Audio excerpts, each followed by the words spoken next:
O precedente do ministro Alexandre de Moraes é a criação do inquérito das fake news, que foi aberto em 2019, sob o pretexto de apurar ameaças a integrantes do Supremo Tribunal Federal e ao O precedente do ministro Alexandre de Moraes é a criação do inquérito das fake news, que foi aberto em 2019, sob o pretexto de apurar ameaças a integrantes do Supremo Tribunal Federal e ao próprio funcionamento da Corte. Então, o ministro Alexandre de Moraes decidiu, dentro desse inquérito que já está aberto desde 2019, por determinação do então presidente do STF, ministro Dias Toffoli, que designou Alexandre de Moraes como relator, agora Moraes optou por incluir a COAF, que é o Conselho de Controle de Atividades Financeiras, e também a Receita Federal dentro dessa investigação. Essa decisão do ministro Alexandre de Moraes, que está atualmente como presidente interino do STF no recesso, acontece após a publicação de reportagens sobre o contrato que a esposa do ministro Alexandre de Moraes, a advogada Viviane Bassi de Moraes, o escritório dela, tinha... Opa, caiu o áudio aqui com o nosso repórter. Caiu o áudio aqui com o nosso repórter. Então vamos lá. Urgente. SBT News corta o áudio do microfone do repórter após ele mencionar contato de 129 milhões da esposa de Moraes com o Banco Master. Eu paro aqui já no título, porque o título por si só grita. Ele não descreve apenas um erro técnico, não descreve um chiado, não descreve uma falha de transmissão comum de televisão ao vivo. Ele descreve um gesto editorial, ele descreve um corte. E corte, quando acontece exatamente no momento em que um nome, um valor e uma relação sensível são mencionados, não é ruído, é decisão. É nesse ponto que eu começo a ler o episódio não como um vídeo viral de rede social, mas como um sintoma. Um daqueles sintomas que, quando aparecem, não vêm sozinhos. Eles fazem parte de um padrão maior, de uma engrenagem que a gente já conhece bem no Brasil. O que aparece no vídeo é simples e ao mesmo tempo explosivo. Um repórter do SBT News, ao vivo, menciona a existência de um contato financeiro de 129 milhões envolvendo a esposa do ministro Alexandre de Moraes com o Banco Master. No exato instante em que a informação é verbalizada, o áudio do microfone do repórter some. Não é gradual, não é uma queda de volume, não é uma interferência, é um corte seco, um silêncio abrupto. A imagem continua, mas a voz desaparece. E em televisão, quem manda é quem controla o áudio. Quem corta o áudio, corta a mensagem. Quem corta a mensagem escolhe o que o público pode ou não pode ouvir. Eu não estou dizendo aqui que houve crime. Eu não estou dizendo aqui que houve corrupção comprovada. Eu não estou dizendo aqui que existe uma sentença judicial. O que eu estou dizendo, e faço questão de dizer com todas as letras, é que o gesto em si é político, é institucional, é revelador. Porque se não houvesse problema algum em mencionar esse dado, se não houvesse desconforto, se não houvesse temor, a informação seguiria. Simples assim. O silêncio não nasce do nada, ele é produzido. O vídeo mostra também o contexto. Ao fundo, imagens relacionadas a um evento do LIDE, com a presença de autoridades, empresários, políticos. Um ambiente onde poder político, poder econômico e poder institucional se misturam com naturalidade. E é justamente nesse ambiente que qualquer menção a conflitos de interesse se torna radioativa. Porque ali não se discute apenas notícia. Ali se protege relações. Ali se preserva a estabilidade de acordos. Ali se evita ruído, onde o sistema prefere harmonia. Quando o áudio é cortado, o que se corta junto é a possibilidade de o cidadão comum ouvir algo que foge da narrativa higienizada. E isso é fundamental. Porque o Brasil não vive apenas de censura explícita, de carimbo vermelho, de despacho judicial.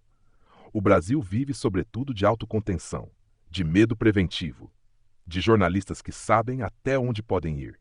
E quando alguém passa dessa linha invisível, o sistema reage rápido, silencioso e eficaz. O detalhe que torna esse episódio ainda mais incômodo é o valor citado. 129 milhões não é troco, não é um erro de digitação, não é uma relação irrelevante. É um valor que por si só justificaria investigação, apuração, contextualização, perguntas duras. Não necessariamente para acusar, mas para esclarecer. Em qualquer democracia madura, a simples menção de uma ligação financeira dessa magnitude, envolvendo alguém diretamente ligado a um ministro da Suprema Corte, geraria manchetes, entrevistas, análises, editoriais. Aqui gera silêncio, e é justamente aí que entra o incômodo maior. Porque o mesmo sistema, que se mostra extremamente ativo, ágil e implacável, quando o alvo é um político fora do eixo, Quando o alvo é alguém desalinhado com o centro de poder, quando o alvo é um adversário ideológico, esse mesmo sistema se mostra cauteloso, quase reverente, quando o assunto toca o Supremo Tribunal Federal. A régua muda, o tom muda, o interesse jornalístico parece evaporar. Eu já vi muita coincidência em televisão ao vivo, já vi câmera cair, link falhar, sinal travar. Mas coincidência que sempre acontece no mesmo lugar, com as mesmas figuras, nos mesmos temas sensíveis, deixa de ser coincidência e passa a ser padrão. E padrão, quando se repete, revela intenção estrutural. Não é o repórter, não é o operador de áudio isoladamente. É o ambiente inteiro que reage como um organismo vivo para neutralizar o risco. E aqui eu faço uma pausa para falar diretamente com você que está assistindo. Se você acha isso normal, se você acha que é apenas um detalhe técnico e relevante, eu te peço um favor simples. Deixa o like agora e se inscreve no canal.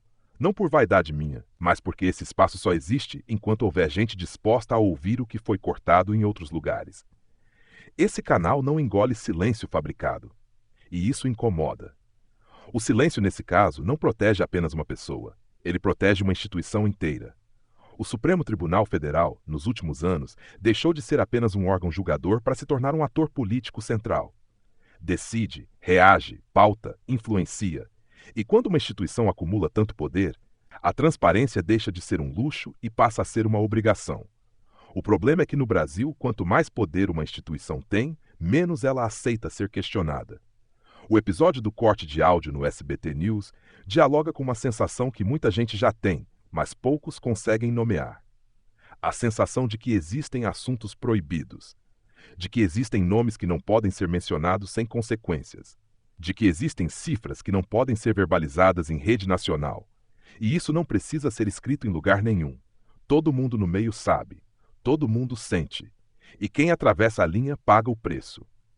O que me chama a atenção também é o comportamento das próprias redações depois do fato. Nenhuma indignação pública. Nenhuma explicação detalhada, nenhum pedido de esclarecimento ao público.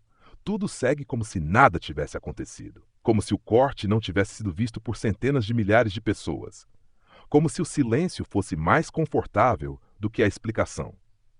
E isso diz muito sobre a hierarquia real dentro do jornalismo brasileiro atual. Eu não estou aqui defendendo um lado político específico.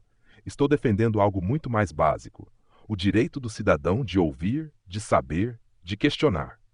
Porque quando o áudio cai exatamente no ponto sensível, quem perde não é a emissora, não é o repórter, não é o ministro. Quem perde é o público. Quem perde é a democracia. Porque democracia sem informação plena vira apenas encenação institucional. E antes que alguém diga que isso é teoria da conspiração, eu lembro que não é preciso conspiração quando existe alinhamento de interesses. Quando todo mundo sabe o que pode causar problema. Quando todo mundo entende o que deve ser evitado. Não é necessário um telefonema. Basta o clima.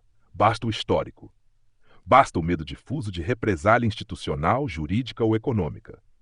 Esse vídeo não prova nada sozinho, e eu faço questão de deixar isso claro. Mas ele se soma a outros episódios, a outros silêncios, a outros recuos editoriais que juntos formam um mosaico preocupante. Um mosaico de blindagem. Um mosaico de proteção seletiva. Um mosaico em que alguns podem ser investigados até a exaustão, enquanto outros sequer podem ser mencionados sem que o microfone seja desligado. Se você chegou até aqui, comenta aqui embaixo o que você viu nesse corte. Coincidência ou decisão? Falha técnica ou reflexo de um sistema que aprendeu a se proteger? Eu leio os comentários, e esse termômetro é importante, porque mostra que ainda existe público atento, desconfiado e disposto a não aceitar qualquer narrativa pronta. E eu volto a insistir, se esse episódio te incomodou, se ele te fez levantar a sobrancelha, se ele te deu aquela sensação de que algo não está certo, fortalece esse espaço. Like, inscrição, compartilhamento.